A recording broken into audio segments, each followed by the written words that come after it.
Hi guys, welcome to our daily encounter. One of the major themes in the book of John is the fact that Jesus is the only one who can truly satisfy. This comes up time and time again. Probably the most prominent times we see this is with the woman at the well, where Jesus promises her water that if anyone would drink, they would never thirst again. And then also in John chapter 6, where Jesus offers himself as the bread of life, and that if anyone would eat of him, they would never be hungry again. And we see this showing up again in chapter 7, where he's standing up at the temple, the steps of the temple during the Feast of Booths, or the Feast of Tabernacles, it's also called, and he makes a pronouncement. And this is found we'll start reading in verse 37, where it says, "Now on the last day, the great day of the feast, Jesus stood and cried out, saying, 'If anyone is thirsty, let him come to me and drink. He who believes in me, as the scripture said, from his innermost being will flow rivers of living water.'" Verse 39, "But this he spoke of the Spirit, whom those who believe in him were going to receive, for the Spirit was not yet given, because Jesus was not yet glorified." So here again we see Jesus as the only one who can truly satisfy. And he makes this pronouncement, "If anyone is thirsty, let him come to me and drink."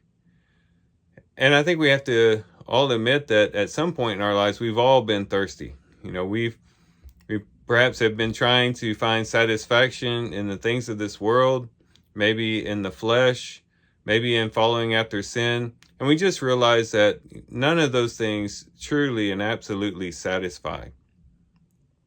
If you remember, Solomon in the book of Ecclesiastes tried just about everything a person could try to find satisfaction in this world. He tried having all these wonderful projects going on in his house. He tried drinking wine and still maintaining his reason.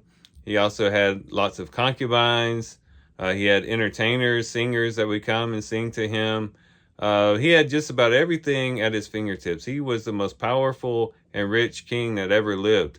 And he had the luxury of being able to go in and enjoy every aspect of life and be able to explore, what is it that truly brings meaning to life? And in all those things that he tried that were in connection to this world, none of them satisfied. He said it was vanity of vanities, is emptiness. It was no good. And the same thing is true with us. As we try all these different things, whatever we have the capacity to try, we might try all these different things and think, if only I can acquire this, or if only I can accomplish that, if only I can somehow engage in this particular activity, that somehow that will bring me satisfaction. And maybe it brings temporary relief to our thirst, but then at the end of the day, we got to realize that it just makes us all the more thirsty. It's kind of like a person in the middle of the ocean. One of the strangest things to think about is a person dying of thirst in the middle of the ocean. Think about how large the ocean is and how much water is contained in the ocean. It's just unfathomable. No pun intended. We just cannot really take in just how much water is in the ocean. And yet a person can be right in the middle of the ocean and die of thirst. Why? Because that water has salt in it, that if you drink of it, it will actually cause you to become even more thirsty and more dehydrated. And therefore, even though it looks like water and it actually is water, still it has that salt component in it that dries you out. And so a person could die of thirst even though in the midst of all that water. And the temptation is when you're in the ocean, you're looking at all the water around you, you might think, okay, well, it wouldn't hurt for me to drink a little bit of the water, and then it makes you a little bit more thirsty. So then you drink a little bit more of the water, and then it makes you even more thirsty. And before you know it, you're completely dehydrated and on the brink of being thirsty to death, basically. And so the same thing is true with this world. we become thirsty. In other words, we have some longings inside of us that aren't being satisfied. There's something in us that wants more than just the mundane, and we're seeking after these things, and we take a sip of the things of this world that look like they will satisfy. They look like water. They look like something that will quench our thirst, and we drink of it, and then we become all the more thirsty. And because we become more thirsty, then we drink more things of the world, and it makes us all the more thirsty, and it just becomes an endless cycle. Jesus is the one who can give us that pure water that truly satisfies. And here we're told that the water that he's speaking of is the Holy Spirit. In verse 39, but this he spoke of the Spirit, whom those believe in him were going to receive. And he said that in the innermost being will flow rivers of living water. It's not that if you come to Jesus, he'll give you a little bit of a sip and just give you just enough taste to where you think, or just to make you realize that he can satisfy you. But he fills you up with this living water, this overflowing water that gushes out from our hearts.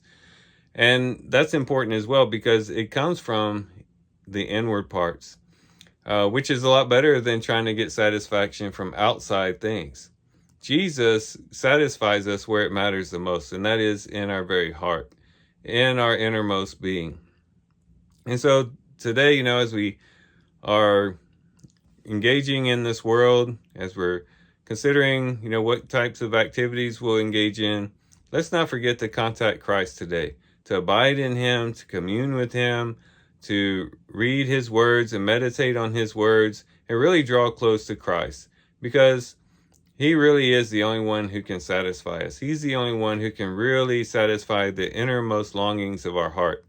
And we should make him then our priority in life, and to seek after him and follow him wholeheartedly so that we can experience this satisfaction. So here's some things we can reflect on and think about as we do our reading today. With that, guys, I do thank you for watching the video today. Hope you guys have a great day. Love you guys. God bless.